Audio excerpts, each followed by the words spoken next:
Olá, olá a todos! Eu sou André Curti e esta é minha coluna 4 descidas em formato de áudio. É a mesma coluna que você encontra lá em profutbol.com.br, na capa do site, mas eu sei que tem muita gente que não gosta de ler um texto muito longo. Esse, por exemplo, ficou com mais de 2.500 palavras, e tem muita gente que não tem tempo para ler coisa mais longa, prefere ouvir o texto em áudio, indo para o trabalho. Ao mesmo tempo, também sei que tem gente que não tem tempo de ouvir nosso podcast, que é quase 1 hora de recap, prefere algo mais curto. Então, para unir o melhor desses mundos todos, eu faço semanalmente a minha coluna também em áudio. É uma leitura dela, é o mesmo conteúdo, só que aqui em versão para podcast, certo? Então, antes de mais nada, você pode acessar a coluna inteira em texto, caso você queira ler partes por partes, em profutbol.com.br. E eu lembro também que o assinante do nosso site tem mais textos e tem mais conteúdo, além de ter mais podcasts. Não deixe de assinar, caso você goste do nosso trabalho, profutbol.com.br/assine, tá bom? Lá tem uma oferta especial com 30% de desconto para quem assina o nosso site no plano anual. Sem mais delongas, então, o tema dessa coluna, como vocês já viram pelo título, como vocês já imaginavam, é o que há de errado no Império de New England. Basicamente é tentar entender os sintomas, os motivos e o que vai acontecer no New England Patriots nessa reta final de temporada. Vamos lá? Primeiro para 10. Não é uma lua, né? É uma estação espacial. Com essa frase de Obi-Wan Kenobi, há quase uma década as equipes se aproximam do Gillette Stadium, a grande estrela da morte da NFL. O New England Patriots fez sua casa uma fortaleza e ela ainda o é. Mesmo com todos os problemas em Foxborough, o time está invicto em casa e lá venceu partidos importantes neste ano, como aquela contra o Kansas City Chiefs. De toda forma, New England não jogaria em casa durante todos os playoffs caso a temporada acabasse hoje. Mas jogaria o Wild Card Round, algo longe de ser possível aos olhos dos torcedores e analistas antes da temporada começar. Por que isso é um problema? Porque jogar fora de casa na NFL é um terror, ainda mais nos playoffs. As mais marcantes derrotas da dinastia patriota aconteceram longe da Nova Inglaterra. Os 2 Super Bowls perdidos para os Giants, o apocalipse em Arrowhead original em 2014, a derrota na final da AFC 2015 contra os Broncos e 2006 contra os Colts de Peyton Manning. E por que jogar fora de casa é um terror? Simples. Sua linha ofensiva não tem a mesma comunicação entre si, o que, via de regra, atrapalha a proteção ao quarterback. Ainda, por conta do barulho, o quarterback tem menos possibilidade de comunicar antes do snap com seus companheiros de unidade ofensiva, mudar a jogada. Com menos comunicação, menor possibilidade de ajustes. Há ainda outros fatores, como a natural sensação de insegurança quando se está fora da zona de conforto. Ou, por exemplo, frio, caso você seja um time de um lugar que joga num lugar quente, ou, sei lá, ambiente, vento e frio, se você joga em domo. Tem um monte de coisa. Domo, estádio coberto. Seja como for, via de regra, times, vez ou outra, têm problemas quando jogam fora de casa na NFL. No caso dos Patriots, isso é demonstrado pelos resultados em pós-temporada. Considerando o espaço amostral como era Belichick-Brady, 2001 até hoje, são 29 jogos de pós-temporada, 22 em casa e apenas 7 fora, considerando playoffs e não Super Bowl. Em casa são 19, porque é campo neutro Super Bowl, né? Em casa são 19 vitórias e apenas 3 derrotas. 19-3. As 3 derrotas são contra Mark Sanchez e os Ravens de Joe Flacco, né, os Jets e os Ravens, todos eles contando com a criptonita patriota do jogo terrestre forte, a defesa que infernizou Tom Brady. Nessas partidas em casa, a média de pontos do adversário não passou dos 17,7 e o saldo de pontos patriota foi de 241. Fora de casa são 3 vitórias e 4 derrotas. Veja como o espaço amostral é bem menor. Saldo de pontos de menos 6 e 25 pontos por jogo pelas unidades ofensivas adversárias. Para completar a situação preocupante, na era Belichick, os Patriots nunca foram ao Super Bowl se tiveram que jogar o Wild Card Round e, portanto, sem folgar na primeira semana dos playoffs e sem jogar em casa no Divisional Round, que na prática são as quartas de final da NFL. A última vez que os Patriots tiveram que jogar em casa, que tiveram que jogar na primeira semana de pós-temporada, 2009. Para falar o acabou a dinastia, a gente tem que determinar o que é uma dinastia. Eu não posso negar que, desde que eu errei com o maledicente acabou a dinastia em setembro de 2014, eu me aventurei a tentar entender esse erro. Eu sou perfeccionista, odeio errar ou fazer as coisas de qualquer jeito. O erro me deixa profundamente perturbado, seja alguma informação ou alguma palavra escrita errada, por exemplo. Depois de muito refletir, comecei a estudar um pouco de história. Não a esportiva, porque esse foi o meu erro inicial, comparar a dinastia dos Patriots às anteriores, que de fato acabam por um momento mais súbito em vez de um processo. A dos 49ers acaba com a aposentadoria de Steve Young. A dos Steelers por falta de reposição das peças que também se aposentam. A dos Cowboys pela criação do salary cap e saída do Jimmy Johnson, que a curto prazo não importou, mas depois de 95 sim. E a dos Packers pela saída de Vince Lombardi. Não existe um fato notório que possamos colocar como dia D até o momento, dessa queda do New England Patriots. Pelo simples motivo que a queda ainda não aconteceu. Como a barra é muito alta, vários títulos seguidos da AFC desde 2009, qualquer coisa que sensivelmente não seja de elite é tratado como se fosse um apocalipse. A verdade é que quedas já aconteceram para os Patriots várias vezes. O ser humano tem o péssimo hábito de se acostumar com o que é muito bom. Normal, nós somos fomentados durante 9 meses numa zona de conforto chamada útero. Mas, bem da verdade, e é bem verdade, que depois da dinastia original de 2001 a 2004, nunca houve de fato uma dinastia dos Patriots na década passada. Até porque sequer títulos seguidos houve. Coisa que costuma ser o fator determinante para o rótulo de dinastia, como o caso do Golden State Warriors atualmente, ou dos próprios Patriots em 2003 e 2004, quando o título dinastia surge para New England. Em 2005, os Patriots são eliminados por Jake Plummer e os Broncos. Em 2006, fora de casa contra Peyton. Em 2007, a queda apoteótica contra Eli Manning no Super Bowl. Em 2008, Brady machuca e New England sequer vai à pós-temporada. Em 2009 e 2010, os Patriots sofreram com uma entre-safra defensiva. Estrelas como Mike Vrabel e Ted Bruschi se aposentam, e a equipe tem uma das piores defesas da NFL. Em 2011, novamente ela é no Super Bowl. Entre 2012 e 2013, novas quedas nos playoffs. E em setembro de 2014, acabou a dinastia que, em realidade, já tinha acabado faz tempo. 2014 marcou o início real de um novo ciclo no New England Patriots. Da mesma forma que o país que dá nome à franquia passou por várias dinastias e famílias reais, o mesmo acontece aqui. 2014 é o amadurecimento de um novo estilo de New England, com Brady sendo mais um quarterback de timing em passes curtos do que propriamente o que soltava bombas para Randy Moss em 2007. Podemos sim estar no fim desse ciclo. Não dá para saber ainda, mas há sintomas.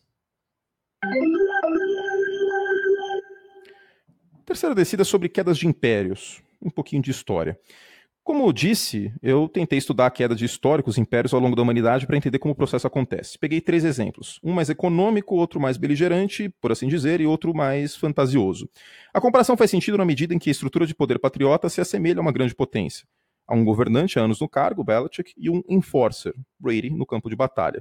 Ainda há um longo prazo de tempo no qual existe uma dominância territorial latente. A AFC East, dominada pelos Patriots desde 2009, sendo conquistada em todas as temporadas da era Belichick-Brady, com exceção de 2002, a ressaca do Super Bowl de 2001, e 2008, ano sem Brady saudável, vale lembrar. O primeiro e mais famoso império que caiu é o Império Romano. Ele passa por um processo de desconstrução que dura alguns séculos. Em resumo, Roma perde boa parte de suas forças que permitem com que ela exercesse controle, sobretudo com força bélica, de suas províncias ocidentais. Administrações incompetentes de imperadores, perda de força da economia, brigas internas por poder e até mudanças religiosas com a ascensão do cristianismo podem ser também colocadas como fatores. Além disso, como nesse caso não haveria como cair de Maduro, há o fortalecimento dos povos bárbaros que acabam sendo o último e decisivo fator na queda romana. Outro exemplo relevante é o Império Britânico, que também passa por um processo, aqui de anos e não de séculos, quanto à desconstrução. O Reino Unido perde força política após a Segunda Guerra e com a polarização de Estados Unidos e União Soviética, ambas contra o eurocolonialismo e querendo elas exercer esferas de poder. Além disso, a economia do Reino Unido estava completamente destruída depois da Segunda Guerra Mundial. Ainda, crescentes movimentos de independência estouram na África e na Ásia, alguns até com guerras. Aos poucos, em alguns casos de maneira pacífica, vide que a Elizabeth ainda é rainha da Jamaica, o império se desgasta até que o Tratado de Devolução de Hong Kong à China acontece em 97. Veja, também foi um processo, não é algo que aconteceu numa noite em Kansas City ou numa noite em Pittsburgh. Por fim, minha analogia preferida, Star Wars. O Império Galáctico sofre também um processo de atrito a partir do roubo dos planos arquitetônicos da Estrela da Morte.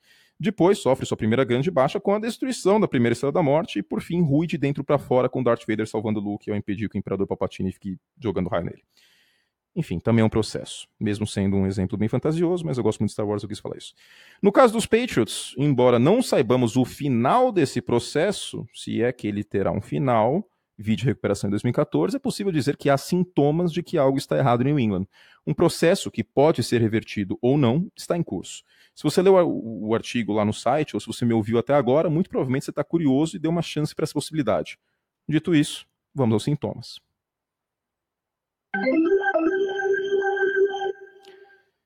Exemplo da queda de Roma, a força beligerante do New England Patriots não é a mesma. Defendendo seu território, situado a 36 km de Boston, tá tudo bem, obrigado. Quando tem que viajar, tá tudo mal. São 5 derrotas fora de casa: Jacksonville, Miami, Detroit, Pittsburgh e Tennessee. Todas são derrotas marcantes. Para os Jaguars, uma revanche da final da AFC na temporada passada, com Blake Bortles destruindo. Contra Miami, com um milagre no final do jogo. Contra Detroit, numa lei do ex de Matt Patricia. Contra Tennessee, idem com Dion Lewis, Malcolm Butler, Logan Ryan e Mike Vrabel. E contra Pittsburgh, com o exorcismo da freguesia recente dos Steelers. O que acontece? Bom, Vamos endereçar o elefante na sala. O problema passa por Tom Brady. Brady sempre foi um dos melhores quarterbacks da NFL contra blitz. Com experiência de quase 20 temporadas nas costas, ele tinha capacidade acima da média de fazer o diagnóstico da blitz, ou seja, 5 ou mais homens vindo para cima dele. Assim, ele sempre sabia quando e onde a defesa deixaria o buraco na marcação por conta da pressão extra. Como eu falo no meu livro, Manual do Futebol Americano, é a teoria do cobertor curto. Os recursos, ou seja, 11 jogadores, são limitados. Então você tem que escolher se vai pressionar o quarterback com mais jogadores ou se vai usá-los na marcação ao passe. Neste ano, Brady tem apenas 57,3% de passes completos contra blitz. Isso de acordo com o ESPN Stats and Info.